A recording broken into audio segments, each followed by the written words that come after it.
Bem-vindos de volta a UTV Anime Mara. Finalmente, depois de 2 semanas aguardando este capítulo do Oda, ele voltou com o capítulo 734. Um capítulo que não me agradou. Mas, antes de falar do capítulo 734, eu tenho alguns recados ou alguns comunicados para vocês, né? Eu gostaria de, primeiramente, falar sobre um mangá nacional, que é o Berserker. Esse mangá nacional, ele tem uma qualidade um pouco, vamos dizer, questionável aqui já no Brasil. E essa qualidade, ela é o quê? Ela é um mangá meio tanco, né? Que sai, já está na edição 70 e poucos, né? E nem no Japão tem essa quantidade de edições. Então a gente queria trazer o Berserker de volta numa versão melhorada, numa versão um pouco melhor, certo? E pra gente ter isso de volta, a gente precisa de muita gente pedindo para a editora Panini, que é a mesma que traz o One Piece nacional pra gente, para eles conseguirem, né, trazer pra gente e finalmente a gente conseguir aí ter uma qualidade boa de Berserker. Então, para você participar disso, para você ficar ligado nisso, eu peço que entre no grupo aqui embaixo que a gente tem, Berserker Panini, né? A gente está fazendo um movimento para tentar voltar com a série. Conto com todos vocês. Quem gostar da série, por favor, entre no grupo. Quem não conhece a série, por favor, entra. Quem não gosta, vai ser o capítulo 734. Esse capítulo 734, a gente pode chamar ele de Kama Itachi de Rommel, né? Ou uma tradução literal seria um vento cortante, um ar cortante, né?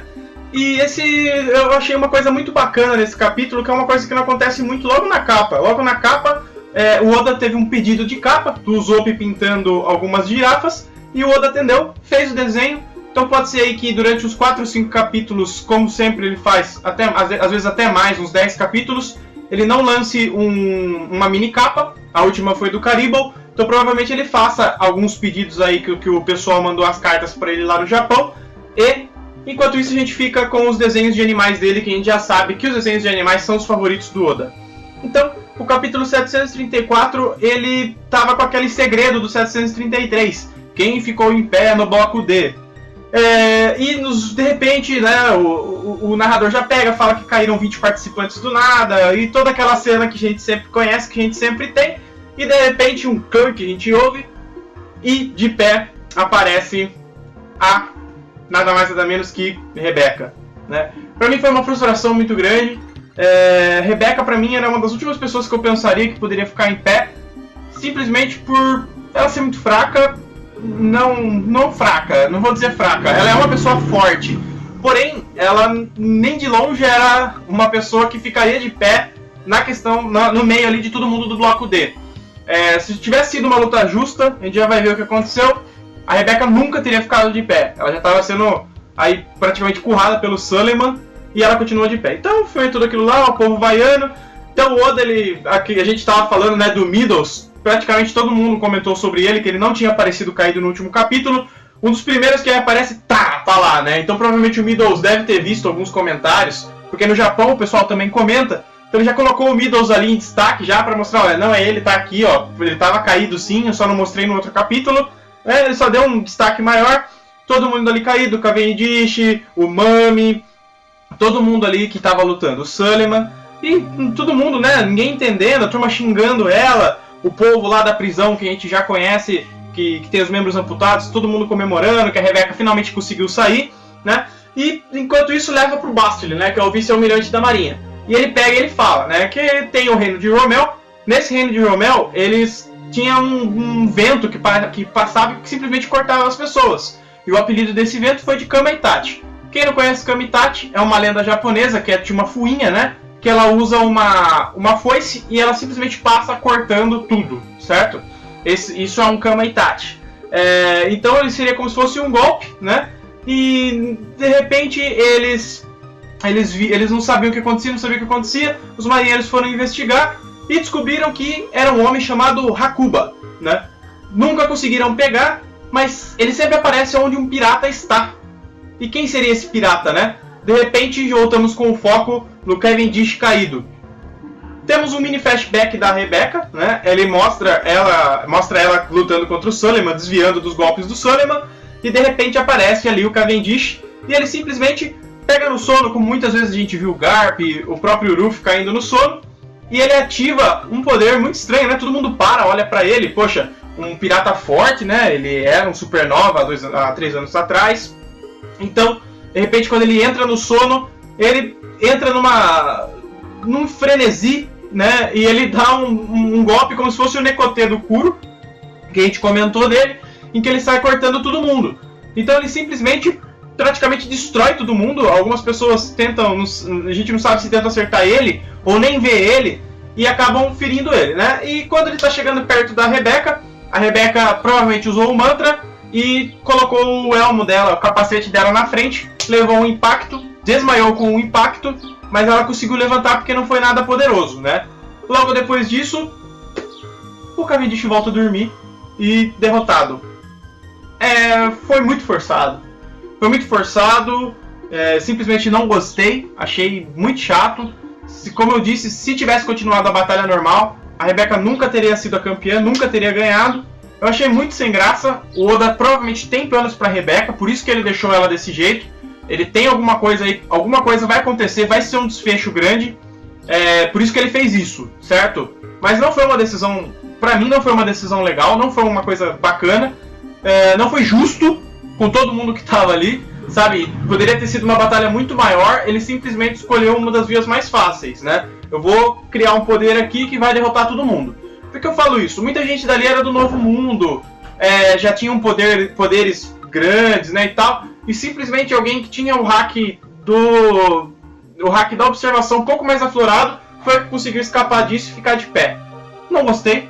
Vocês podem ter gostado, mas eu não gostei, referente a isso que eu disse. E então, ele explica que o Cavendish o Hakuba era o pirata que sempre aparece no local em que o Hakuba está. E ele explica que o Cavendish, ele é um grande pirata, ele é um pirata muito poderoso. Porém, o Hakuba é 2 vezes mais forte que ele. E a gente fica com essa, né? Quando o Hakuba aparece, o Cavendish cai no sono. Provavelmente é uma dupla personalidade, que a gente sabe que existe, né? E a turma, todo mundo puto da vida. Ela chegou nas finais. Aparece uma mini conversa do Bartolomeu com o Sabo, né? E Jesus falando, finalmente as finais chegaram. Finalmente as finais chegaram. Vai ter muita coisa pra acontecer aí. Então a gente corta pro Flamingo, mostra o Flamingão na área. E o Flamingo tá lá. Meu Deus do céu, falando que não sei o que, eu sou gostosão, prendi o Rei Rico, tá todo mundo se ferrando na minha mão, todo mundo comendo na minha mão, o Ruffy não vai sair de lá de dentro do Coliseu sem virar um brinquedo, a Viola ela é calculista, agiu rápido, se uniu tanto com o Lau quanto o Ruffy, ou seja, o Flamingaço, ele tá no grau, achando que é o rei da parada toda. Qual vai ser a cara dele quando ele descobrir que o Ruffy tá batendo na porta dele, que o Frank é extremamente poderoso e que temos muitas pessoas ainda pra acabar com o Doflamingo de vez. Então, no plano do Doflamingo, pra ele, o Ruffy tá no Coliseu, o Frank não vai conseguir enfrentar o alto escalão. A gente pode ver aí o Senhor Pink dando uma baiana no Ruffy, no Frank, derrubando ele de costa, né? Mas a gente sabe que o Frank não vai, poxa, se ele cair só com isso, ele era muito merda, né? E a gente sabe que ele não é. Então a gente vê ali que tem o Kinemon, né, o Zoro, a Nico Robin e o Sogeking. Olha só, fazia tempo que ele não citava. Falei pra vocês no capítulo, no capítulo anterior, quem sabe o Sogeking não volta, né?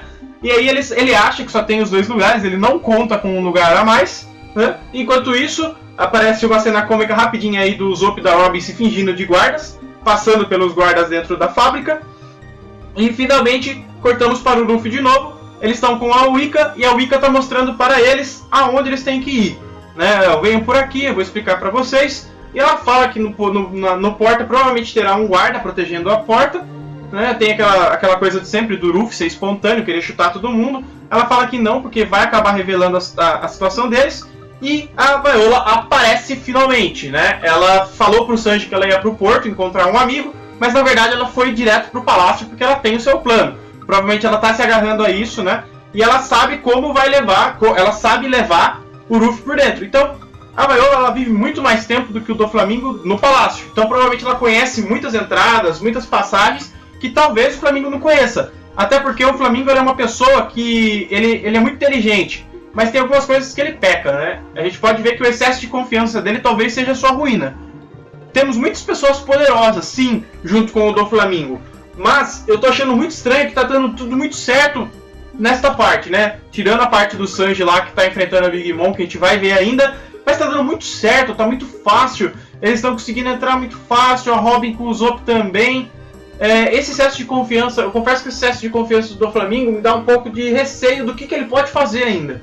Porque tá muito fácil. Não digo que tá... É o Flamingo, é um Shichibukai, porra. Ele vai socar todo mundo, ele vai bater em todo mundo. Mas se a gente pensar, o plano tá muito aberto, né? O Doflamingo, ele tá abrindo muito as pernas aí, e os Mugiwaras, eles estão encurralando ele de uma forma ou de outra. Ele vai ficar putaço quando ele descobrir, provavelmente vai cair a máscara do Sabo lá no meio da plataforma, lá quando ele estiver lutando lá. E ele vai ver que não é o Luffy, o que vai passar?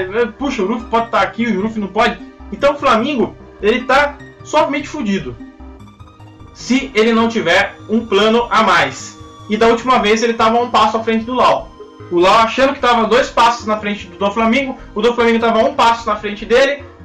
Novamente o Law estava mais 1 passo na frente do Flamingo e a gente está com essas esquematizações de plano. O Doflamingo, o Law se preparou muito para fazer tudo isso, né?